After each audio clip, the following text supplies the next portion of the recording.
Welcome to the 2025 TORC Athlete Briefing for the Aquabike Bike. My name is Alina Croy. I'm your race director. Let's start with packet pickup. Packet pickup is at Riversport, the race facility, on September 5th from 4:30 p.m. to 8 p.m. There is no race day packet pickup for this event unless it's approved in advance by the race director. There are two email addresses you'll be provided at the end of this presentation if you need to request race day packet pickup. What's in the bag? In your bag at packet pickup will be your swim cap, bike stickers, and t-shirt if you registered before August 15th. This year, you will also be able to pick up your timing chips from Oklahoma Race Company's table, which will be next to ours at the expo. If you are a new athlete, new to triathlon or multisport, we will have a new athlete liaison available during packet pickup to answer all of your questions. And please be sure to pick up a new athlete wristband so that we can ensure we cheer you on during the race. Parking. Parking is available in all four of the lots available and visible on this map. They are ordered in numerical value of our preference that you park on race day. There should be plenty of parking available. Let's get ready to race. So after you pick up your packet on Friday, what should you be doing the rest of the day? You want to attach your numbers and stickers and then lay out your gear and make sure you have everything ready. That includes prepping your bike one final time, checking air pressure, and making sure everything is mechanically sound. You also want to prep your body. Let's hydrate and fuel smart the day before and not eat anything new or odd so that you can avoid any undue GI distress. Lastly, let's review the course and schedule one more time and make sure that there are no surprises on race day. And now lastly, get good sleep if at all possible. Your sticker placement. You'll have two sets of stickers, both that have your athlete number on them in your packet. The first one is a single sticker that goes on the front of your helmet. The other is a set of two stickers that fold together. They can either be placed on your top tube that's horizontal to the ground or your seat post that is the pole that your bike seat sits on. Either is fine. On race morning, we are monitoring weather and all other contingencies because athlete safety is our top priority. In the event that we need to change something, those things will be communicated as soon as possible via email or social media. I encourage you to follow us on Instagram or social media or Facebook if you are not already. We do have the ability to alter a race format if we have to, meaning we can cancel the swim or shorten the bike. We'll do our best to hold the race as long as we can do so safely. The race day schedule. At 6:15, transition will open to our TRI-OKC members. 15 minutes later, it will open to the rest of the athlete field. Transition closes at 7:10 a.m., and then we'll have an athlete meeting inside the race venue at 7:15. Race start is at 7:30. Setting up transition. Before entering, you want to make sure that you have your timing chip on. We suggest your left ankle because that's the ankle that is opposite from the crank on your bike. Either is fine. Make sure you have your helmet out and available. We want to make sure that you have it because it is required. And then make sure your stickers are applied. TRI-OKC practices open racking, meaning that there are no assigned spots for your bikes, which is why it's a perk of TRI-OKC members to get in first and they can set their bikes up in wherever they feel is preferable to them. It is not too late to become a TRI-OKC member. So if you have questions about that, shoot me an email or you can find information about that on our website. Transition is an athlete-only area. There are no spectators or family members allowed in transition. That's for everyone's safety. We will have volunteers in transition if you're a newer athlete and are unsure of how to rack your bike or where to rack your bike or how to set up your gear. These are some photos of how it's done. You aquabikers will not be running because you're smart. So ignore those tennis shoes there. This center picture is a picture of a bike that is racked by its seat post, and it has a sticker on the top tube. Most athletes will rack by the seat post, but you can also rack by your handlebars. And in the event that we have a really windy race day, we might mandate that everyone rack by their handlebars. The bikes tend to move around a lot less that way. If that's the case, we'll communicate that. The swim course. It is a 5,500 meter one lap course, and we'll line up based on swim speed. We will have signage we'll have volunteers holding signs along the swim start area with estimated paces, and you'll line up kind of self-seating by that time. It is a time trial start, and we'll have 3 to 4 athletes going in every couple seconds. It is a ramp on entry and a stairway on exit, and they can be slick, so please use caution and do not run in or out of the swim. Here's a map of the swim. You can see the swim ramp start at the bottom in the center, and the direction of the swim where you will swim out, turn left around a buoy, and then come back, and then go back under the bridge and exit the stairs. We will have buoys dividing the center of the pool to ensure that no one swims into anyone else. You are allowed to rest or take breaks along the walls of the pool, or if you need to take a break with a kayaker, you sure can. Just put your hand up and they'll come over to you. You just cannot make forward progress with a kayaker. You must complete the swim in your own effort. You can swim in whatever method works for you, freestyle, doggy paddle, butterfly, whatever works is fine as long as you do it under your own power. We do not have a cutoff on the swim, so take your time and finish. You can do this. Swim gear. The swim cap that you are given during packet pickup is required, and then wetsuits. This race has never been wetsuit legal. Generally, it's never been cool enough. It's a small body of water. We are looking at a cooler, possibly cooler race day. We're keeping an eye on the forecast, and we're also monitoring the weather or water temperature, excuse me. You'll receive an email closer to race day, and we'll post on social media should the water get low enough that it is wetsuit permitted, legal or optional. But I would be shocked, honestly. Make sure you have your timing chip. Snorkels, personal buoys, and any other miscellaneous equipment are not allowed.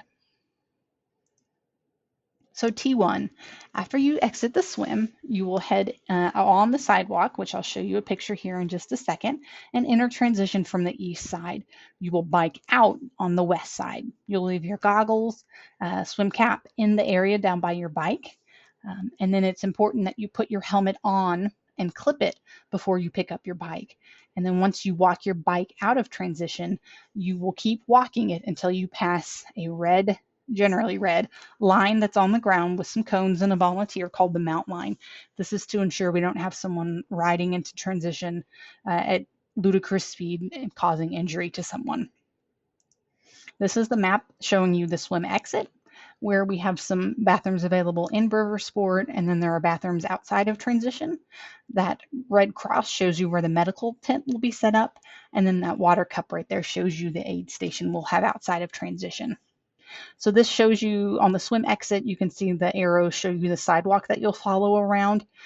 Do not run into the street and stay on the sidewalk. It is a little further than you might think is necessary, but there is a curb right there, and we don't want anyone rolling ankles or hurting themselves. So please listen to volunteer instructions and follow the path that's marked around to transition.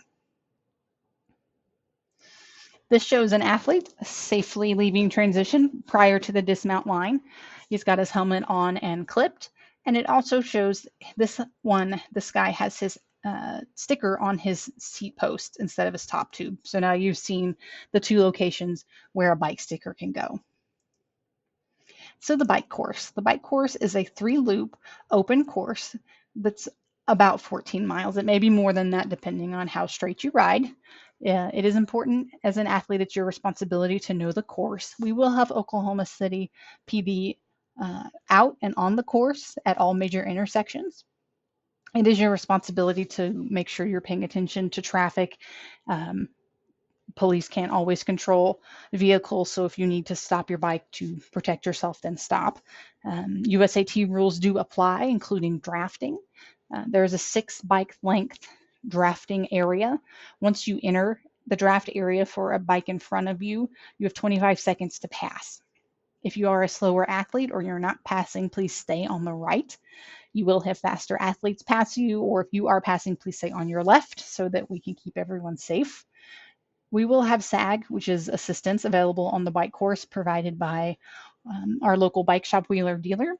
If you are having mechanical issues or need their help, when they drive by, they'll have their hazards on. Put your hand up and they'll know to stop and help you. Because of the distance of the bike course, there are no aid stations on the bike course. Please plan accordingly. Here's a map of the bike course. This link to the Garmin version is available on our website. It has also been emailed to you, and then we have GoPro and another version of this bike course available for you to view. So you should be very familiar and aware of this course. Every turn is also marked, generally with a white sign and a blue arrow. So it should be very hard to get lost on this course. And it is the same course as previous years. Bike gear.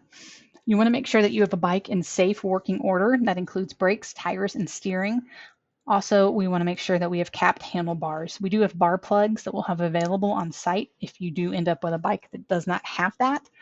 Helmets are also required, not optional, and there are no headphones or audio devices allowed. This is for everyone's safety. It's a USAT requirement. You can't have them on your body if for some reason you feel more comfortable to have it with you, but there's no live streaming or selfie taking or anything like that on the course. A lot of people will wear sunglasses. Hopefully we'll have a bright and sunny race day. And then since you do know there is no aid station on the bike course, if you want to have hydration with you via a water bottle or a hydration pack, plan accordingly and be prepared. And then always have that timing chip on you. After you finish the bike course, you'll head into transition or T2. You'll re-enter from the west side, the same side you came out, and then you will dismount your bike before that mount line. Again, we'll have volunteers there. And then you will not unclip your helmet until you have racked your bike. And then you will switch out of your bike gear and into your run gear. Make sure you put your run bib on and make sure it's visible. And then you'll exit the way you came in out of the swim on the east side of transition.